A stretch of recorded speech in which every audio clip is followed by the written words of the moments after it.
Olá, pessoal, bem-vindos a mais um bate-papo tributário comigo aqui, Jorge, da Estante Tributária, e com o professor Pedro Anan, da Contabilidade para Advogados.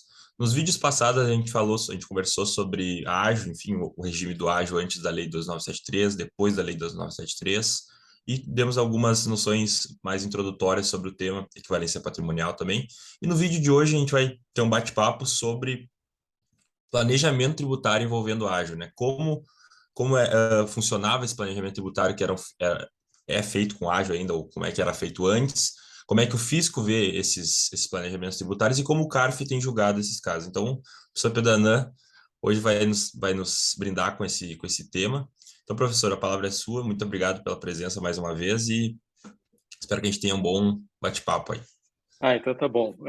Obrigado, Jorge. Mais uma vez a gente está junto aí nesse nosso projeto Bate-Papo Tributário, né? Falar hoje de ágio.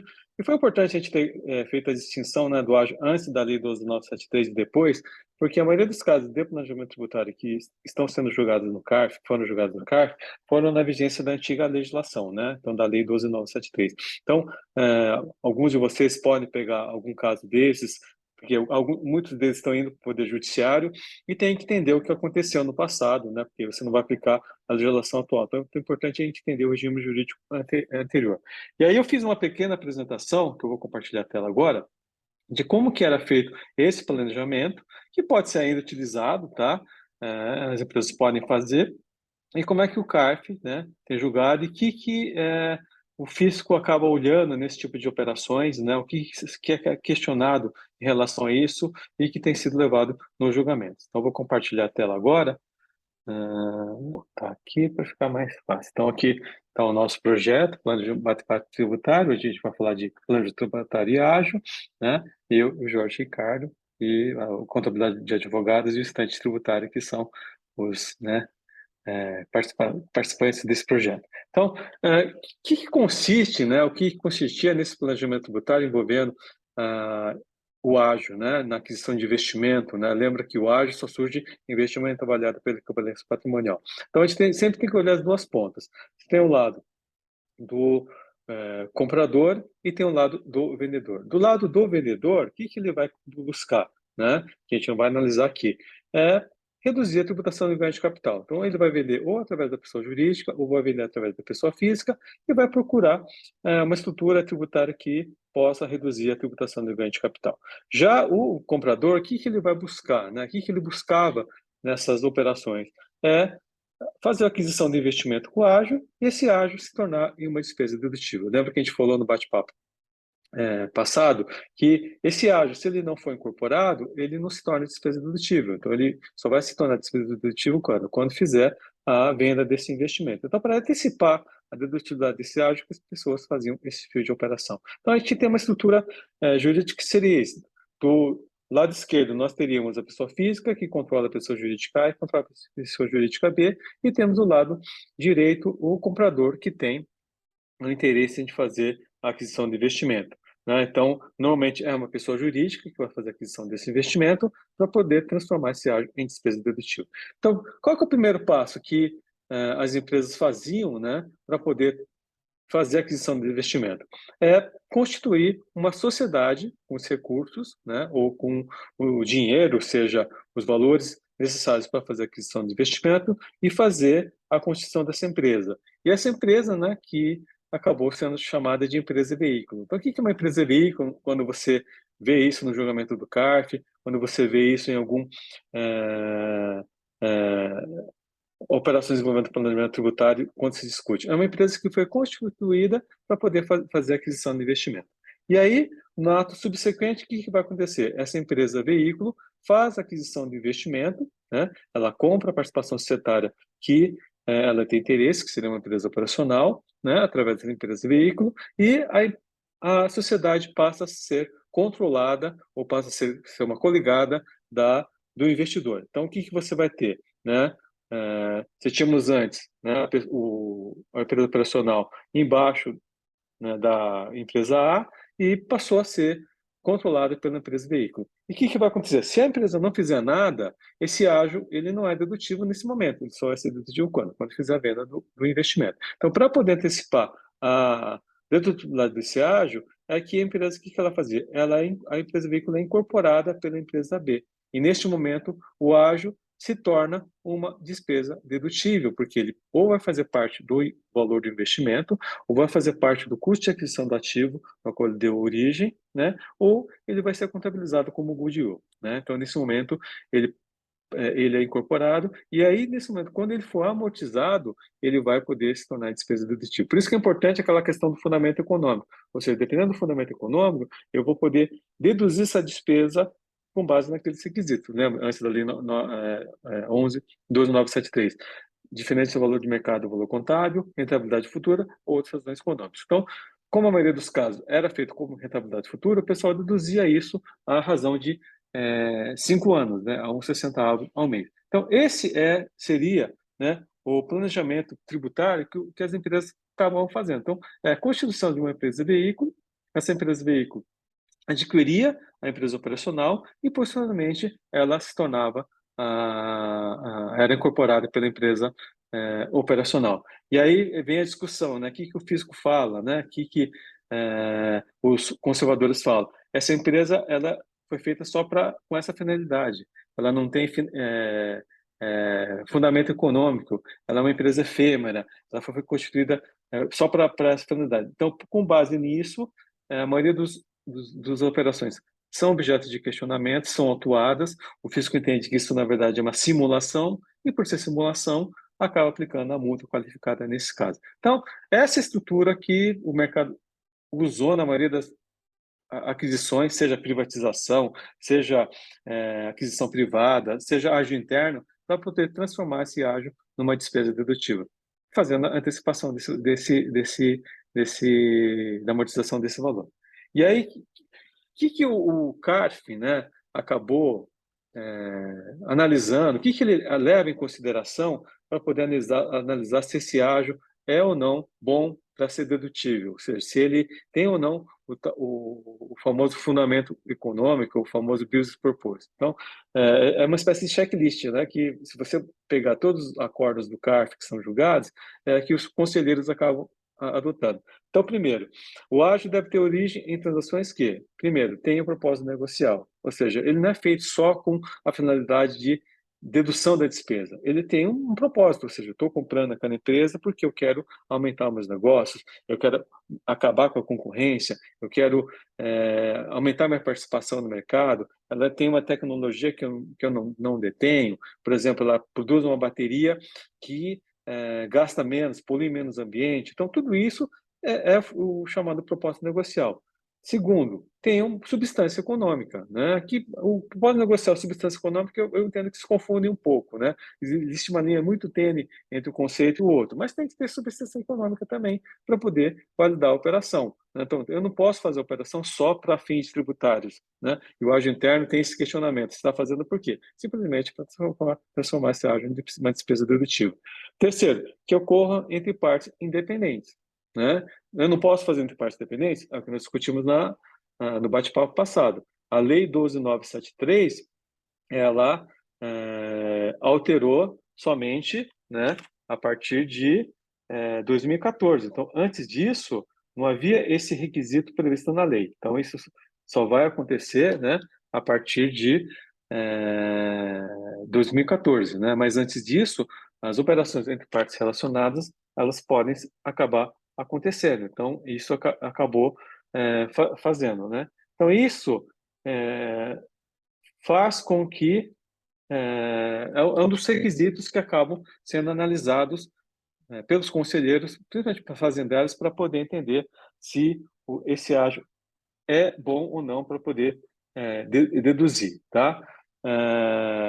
Aí temos a questão do problema da utilização da empresa veículo. Então, a empresa veículo, né, que é aquela empresa efêmera que foi constituída com essa finalidade, ela pode ser objeto de questionamento por parte das autoridades fiscais, então isso acaba também sendo objeto de questionamento, né? Ou seja, qual que é o argumento que as autoridades fiscais usam? Que a empresa ela foi utilizada somente com essa única finalidade, né? Então isso acaba também sendo levado em consideração principalmente pelo conselheiro fazendário, né? E aí temos a questão do efetivo dispêndio. se houve ou não pagamento. Então, se houve pagamento, ok, existe a possibilidade, né, esse ágio ser considerado bom ou não por parte, né, das autoridades fiscais, né? E um outro requisito que também é levado em consideração pelos conselheiros fazendários, principalmente, é se existe ou não efetivo acréscimo patrimonial por parte, né, de quem está adquirindo esse investimento. Então, esses seriam, né, basicamente, um checklist, né, os requisitos que as autoridades fazendárias, né, utilizam para poder validar ou não o reconhecimento desse ágio por parte, né, das partes que fazem esse tipo de planejamento tributário. E aí nós temos, né, os principais questionamentos, né, que nós observamos nos julgamentos do CARF. Esse aqui a gente até já comentou, né, em um bate-papo anterior, a questão do laudo de avaliação, né? Ou seja, antes da Lei 12.973, a legislação não exige a nova 572 não exige laudo de avaliação para poder fundamentar economicamente o ágio com base na aquisição de investimentos, seja ele rentabilidade futura, seja ele diferença de valor de mercado ou não, ou outras razões econômicas. A lei fala simplesmente em demonstrativo. Então, se é um demonstrativo, bastaria, por exemplo, um relatório interno de avaliação, PowerPoint. Pode ser um laudo de avaliação efetuado posteriormente ao pagamento do ágio, né? A questão de ter ou não assinatura. Então, são itens, né, que são analisados por parte dos conselheiros, né, e pela fiscalização, quando faz a fiscalização em relação a essa questão do ágio, né? Então, tem essa questão do laudo de avaliação, temos a questão, né, da empresa veículo. Então, quais são os argumentos que a fiscalização utiliza para poder fundamental atuação e que o CARF, né, a turma de julgamento, até a própria Câmara Superior, usa para poder analisar essa questão do ágio, né? Então, primeiro, que essa sociedade tem uma duração efêmera, ou seja, ela só foi criada com essa finalidade de fazer aquisição de investimento e depois ser incorporada. Então, não teria uma finalidade negocial. Ela só foi criada com a finalidade de aproveitamento do ágio. Segundo, ela só foi feita como veículo de transferência de ágio, ou seja, eu crio, ela faz investimento e depois é incorporada. Então, ela só foi criada para fazer a transferência de ágio da empresa operacional para uma empresa que não existe, né? A ausência de funcionários de atividades operacionais. Então, esse é um ponto que é sempre levado em conta, ou seja, se essa empresa não tem funcionário, não tem atividade operacional, ela não existiria, né? Inexistência de propósito negocial e aplicação de multa qualificada por parte da fiscalização e, em alguns casos, a turma de julgamento tem mantido a multa qualificada nesse caso. E aí é importante dizer que, recentemente, teve 2 julgados da Câmara Superior, no qual aquele conselheiro, acho que o Mário César Quintela, que não está mais no CARF, ele foi relator de um voto dizendo que seria um planejamento tributário abusivo, mas não justificaria a aplicação da multa qualificada, portanto, acabou aceitando a empresa veículo e desqualificando a multa nesses casos. Então, esse é um caso também bastante interessante que a gente tem visto muito isso, né, nos julgamentos envolvendo a questão de ágio e da multa qualificada. E aí nós temos a questão do ágio interno. Então, o ágio interno, né, nós temos a questão, né, do ser feito entre empresas do mesmo grupo, né? E que nós discutimos no bate-papo anteriores, né? Então, são empresas do mesmo grupo econômico que fazem a operação para poder criar o ágio, né? Chamado ágio interno, e depois ser incorporado. E aí se discute, né? Qual que é os fundamentos que o fisco utiliza para poder questionar essas operações? Primeiro, a ausência de pagamento. Então, ágio interno, como tem ausência de pagamento, lembra daquele checklist que nós analisamos, já não se presta para dizer que é um planejamento tributário lícito, seria um planejamento tributário ilícito, até abusivo, né? Negócio realizado entre partes vinculadas. Então, se for feito em empresas do mesmo grupo, também não preenche aquele requisito, aquele checklist. Só que nós falamos, a lei só prevê e só não aceita o ágio realizado entre partes não vinculadas, né? Entre partes vinculadas, somente a partir da Lei 12.973. Então, antes da Lei 12.973, portanto, poderia, né? Depois disso, de 2014, que não poderia. Então, por esse fundamento, por si só, já não faz muito sentido. Inexistência de preços de mercado, ou seja, essas operações, como são efetuadas, normalmente é o valor contábil, né, e valor de mercado entre as partes, então esse valor não seria razoável, que justificaria refazer o reconhecimento desse valor. Utiliza o parecer do professor Elisa Martins, que a gente falou no bate-papo anterior, né? Eles pegam a parte que interessa, não pegam a conclusão do parecer, que o professor Elisa Martins ele fala muito claro que o ágio interno, apesar de contabilmente não ser uma contabilização adequada, mas para fins tributários é aceitável, porque acaba sendo uma espécie de benefício fiscal, portanto, seria tolerável, né? E pega o ofício circular CVM, né, 01 de 2007, que também a CVM entende que a empresa veículo não é uma estrutura muito adequada, mas também não condena a utilização dessa estrutura. Mas, mais uma vez, as fiscalizações acabam utilizando esse tipo de estudos, né, pareceres, ofício circular, somente a parte que lhe interessa, e, por sua vez, o contribuinte coloca a parte que não interessa, e nesse caso de agente interno, que nós conversamos no bate-papo anterior, tem alguns precedentes favoráveis no judiciário, e eu acho que no CARF, né, vai haver uma mudança em relação ao julgamento desses casos, tendo visto os a atual composição, né, da Câmara Superior. Teve um caso recente de agente interno, que não foi julgado o mérito, mas o recurso não foi admitido, né, por parte da Câmara Superior, porque o paradigma utilizado pela Procuradoria não se prestava para aquele caso, portanto, o recurso não foi admitido. Então, não é que o ágio interno, a Câmara Superior mudou o impedimento, na verdade, o recurso especial não foi admitido, então, nós devemos ir acompanhando os futuros julgamentos para ver o que vai acontecer em relação a isso, né? E o que se também discutido muito, né, no CARF, né, é a relação da aplicação ou não da multa agravada, né, ou da multa qualificada, né, ou seja, se houve fraude ou não, simulação nessas operações. E, mais uma vez, naquilo que já conversamos, né, Jorge, tem que analisar o caso em concreto. Então, tem casos que abusam por parte do contribuinte, né, que realmente a estrutura não é muito adequada, porque naquela coisa na ânsia de ter o benefício fiscal, se economiza na estrutura ou se faz as operações em curto espaço de tempo, né, como se fosse um caso separa, e por força disso que aqui o contribuinte acaba não tendo sucesso nas suas defesas, tá? Então, o que se analisa nesses casos de multa agravada, né? A utilização de artifícios fraudulentos para a geração e amortização do ágio, mesmo no caso de privatização.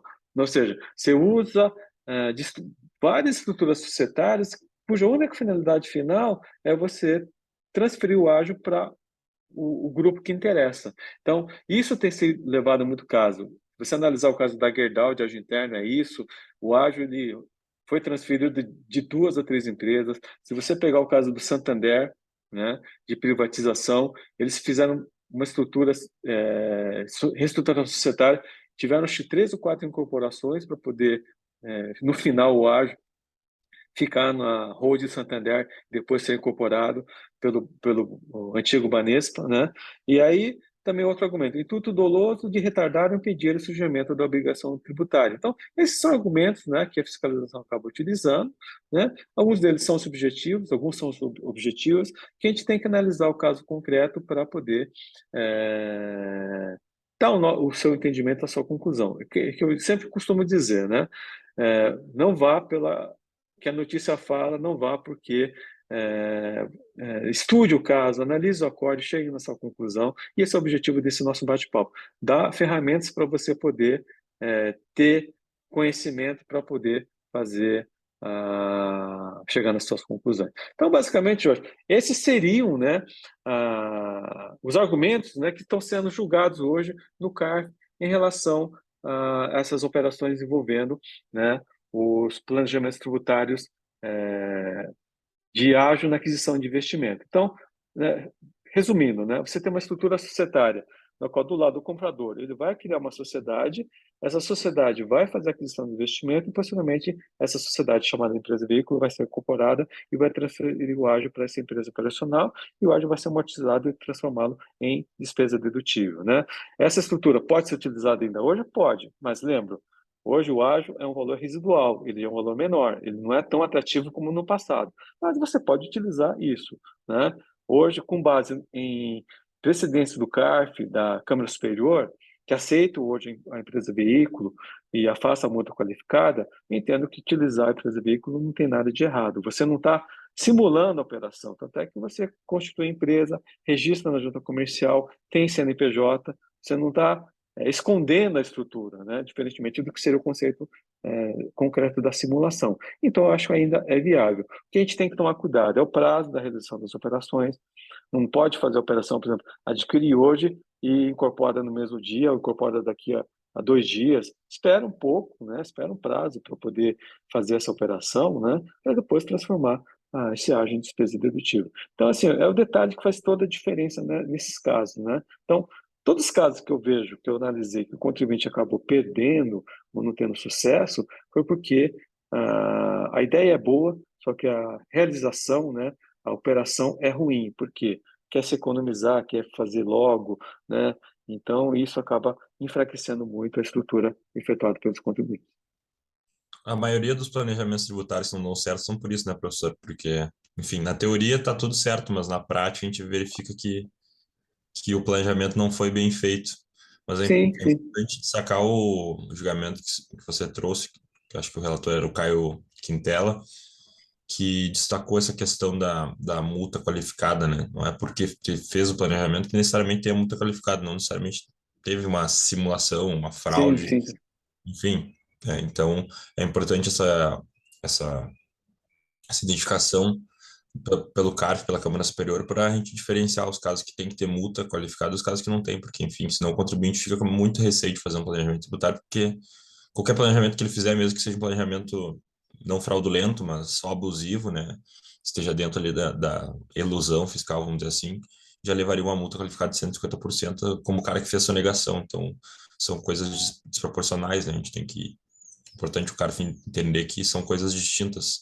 Planejamento tributário fraudulento, né, sim, que sim, sim.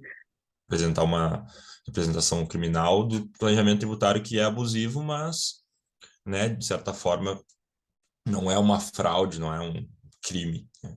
Então, E é até interessante nessa questão do planejamento tributário abusivo, né, Jorge? Porque se fala que é abuso, então realmente parece que tem alguma coisa errada. E não é bem assim, né? Então, acho que são conceitos que a gente tem que tomar muito cuidado, né? Eu vejo muitos acordos que você vê o conselheiro, ele usa até alguns argumentos, conceitos jurídicos que não são muito apropriados, como abuso de direito, abuso de forma, né? Negócio jurídico direto. Então, o que você vai analisar não é bem isso que a doutrina fala, né? Então, são utilizados de maneira equivocada. Então, nada como você analisar o caso concreto. O caso da Grenenda, que a gente conversamos sobre isso, é uma planejamento que podia ter dado tudo certo, mas infelizmente na execução o contribuinte acabou pecando, né, na implementação. Então isso eu acho que acaba atrapalhando muito. Eu acho que também é importante destacar, né, Jorge, uma coisa que eu vi uma vez de um antigo conselheiro do Conselho de Contribuintes, ele foi conselheiro de 30 anos, né?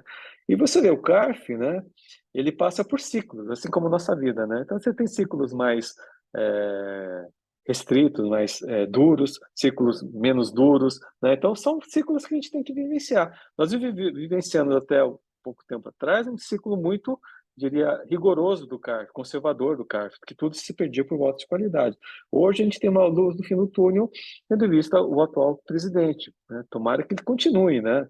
Vamos ver, vai depender da eleição, né? Quem será o novo presidente pode ser que mude, né? Porque esse é um cargo de confiança, vão colocar alguém que interessa, né? Mas hoje, para contribuinte, eu diria, nós temos uma comissão muito boa de Câmara Superior, né, e de conselheiros que estão vindo, né, alguns estão retornando, né, porque são menos, eu diria, conservadores, né, são mais jurídicos em relação, então, portanto, eu acho que as discussões tendem a subir o nível, então acho que vai ser muito bom e temos que aproveitar isso. Né?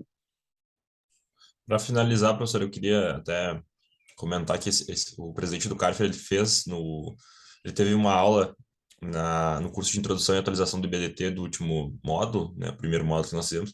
Ele falou sobre a relação físico-contribuinte, como ele jogava importante, né? Ele via que, enfim, tempo talvez mais distante, a relação fosse bem menos harmoniosa do que é atualmente, né? Enfim, tinha Sim, aquela coisa sim. fiscal, era quase um inimigo da empresa.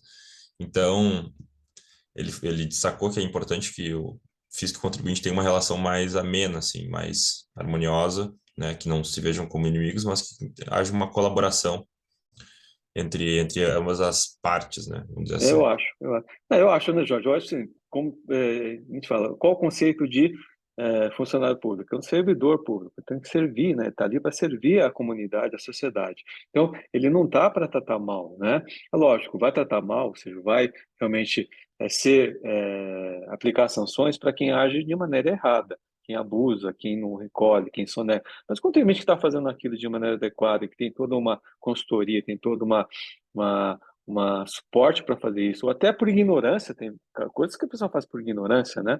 Porque a legislação é muito complexa. Ele não pode ser penalizado por isso, né? Tem que dar chance para o contribuinte. Eu tive recentemente estou tendo uma fiscalização que me surpreendeu a autoridade fiscal, super, sabe, assim, querendo ajudar, vendo que o contribuinte estava tendo dificuldade, que era uma pessoa física, olha, não quero te prejudicar, estou te dando oportunidade, mas se você não me der essa informação, eu vou ter, infelizmente, te autuar, eu vou tentar te autuar de uma maneira menos gravosa para você. Eu fiquei contente com o atendimento que foi dado. Porque antigamente você nem era recebido, né? Ou a pessoa te tratava super mal, né, em relação a isso. Então, eu acho que essas coisas têm que realmente mudar. E o objetivo do nosso bate-papo é esse, né, Jorge? É esclarecer é, essa comunidade jurídica, principalmente o pessoal que está começando, a dar instrumento para poder advogar melhor, né? E até quem é auditor fiscal, que a gente está assistindo, alguém que está do outro lado, né? Também poder entender as razões do mercado que está se fazendo, para poder também fazer um trabalho mais adequado em relação a isso, né? Exatamente. Eu vou deixar umas dicas aqui, eu peguei 3 livros, professor. Para quem Perfeito, quiser vamos lá. ver sobre ágil, que eu vou mostrar, não sei se na câmera vai pegar bem, mas esse aqui é interessante para quem quiser fazer uma análise de caso, né, sobre aproveitamento de ágil, que é o análise de casos de aproveitamento de ágil de RPJ CCLL, à luz da jurisprudência do CARF. Eles têm vários autores, é uma obra coletiva, né, enfim, e são análises de casos concretos. É bem interessante para quem quiser visualizar na prática como é que funciona, né, porque às vezes a gente só vendo na teoria não é tão legal. O outro é o livro do Ramon Tomazella, que é o Ágil Hum, na Lei 12.973, Aspectos Tributários e Contábeis, que é a segunda edição, agora tem a primeira também. É um ótimo livro. E o último, acho que é o mais clássico aqui, que é o Ágil em Reorganizações Societárias, que é do professor Schwery, né, que ele é mais antigo, ele é de 2000 acho que de 2010, 2012, antes da Lei 12.973, portanto ele, vamos dizer assim, está desatualizado, mas é para quem quer aprender sobre os fundamentos, né, dessa matéria, do ágil, como é que funcionava, enfim, é bem interessante ler o livro do professor Schwery. Então, a gente pode botar as fotinhos aí depois. perfeito. Não, vamos Não sim. são meio Não, o difíceis de importante é que encontrar.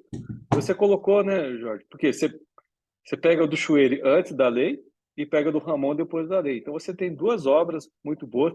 Esse outro também acho que é da MP Editora, né? Que, Isso. que acho É que o é do Marcelo. Maurício Faro, né? Marcelo Magalhães coordenando essa obra, também muito boa, tem muitos conselheiros escrevendo sobre isso. Eu acho que com essas três obras a pessoa consegue ter um bom conhecimento em relação a essa matéria. Eu acho que isso é bastante interessante. E ágil é um tema que vai estar sempre sendo discutido, porque ainda vai ter muito caso sendo julgado, vai ter muita coisa que está indo para o Poder Judiciário, então a gente vai ter muita discussão em relação a isso. Então, o tema sempre, eu diria, que você falou, né, atemporal, né? Ou seja, vai estar sempre presente aí nas discussões, não tem como. Então tá, professor, acho que em razão do tempo a gente já falou bastante nesse encontro, agradecer a todos os espectadores e, enfim, teremos novos vídeos em breve sobre outras matérias interessantes. Então, Perfeito, obrigado mais uma obrigado. vez por participar. Obrigado também, Jorge, mais uma Próximo. vez. Obrigado a quem está assistindo e vejo vocês na próxima. Obrigado.